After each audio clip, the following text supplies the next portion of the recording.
کرتا ہوں انشاءاللہ۔ ایک تو بھائی نے کہا کہ بعض لوگ عمرہ کر کے آتے ہیں تو لوگ انہیں حاجی صاحب کہنا شروع کر دیتے ہیں۔ اب جس کو کہہ رہے ہیں کیا وہ اس کو تصحیح کرے یا نہ کرے؟ دیکھیں کرنی چاہیے، وہ بیچارہ غلط فہمی کے اندر حاجی صاحب کہہ رہا ہے۔ حاجی حج کرنے والے کو کہتے ہیں، عمرہ کرنے والے کو تو حاجی نہیں کہتے۔ یہ ایسی ہے جیسے آپ حافظ نہ ہو کوئی آپ کو حافظ کہنے لگے، آپ مفتی نہ ہو آپ کو مفتی کہنے لگے، کوئی ڈاکٹر نہ ہو اس کو کوئی ڈاکٹر کہنے لگے، تو کیا وہ خوش ہو کے سر ہلانا شروع کر دے؟ وہ تصحیح کرے کہ میں ڈاکٹر نہیں ہوں، اسی طرح کہے میں نے حج نہیں کیا ہے، میں نے عمرہ کیا ہے، میں ایک عام آدمی ہوں، عمرہ کرنے سے کوئی آدمی میں کمال پیدا نہیں ہو جاتا، حج کر کے کمال پیدا نہیں ہو جاتا۔ پتہ نہیں لوگ کیا سمجھتے ہیں کہ حج کرنے کے بعد ہم 7ویں آسمان پہ پہنچ گئے، مقبول ہوگا تو پھر شاید کوئی کمال ہوتا، پتہ ہی نہیں ہوتا کہ مقبول ہے یا نہیں ہے۔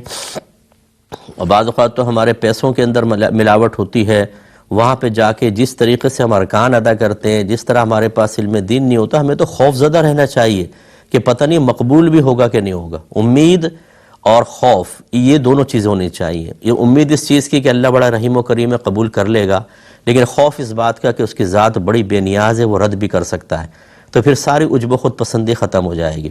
حاجی صاحب واپس آتے ہیں تو پھولوں کے ہاتھ ڈلوا رہے ہیں، تکبر اتنا بڑھ جاتا ہے کہ لوگ جو ملنے نہیں آتا اس سے رشتہ داری ختم کر دیتے ہیں۔ یہ کیا چیز ہے؟ حرکتیں چیپ حرکتیں بالکل۔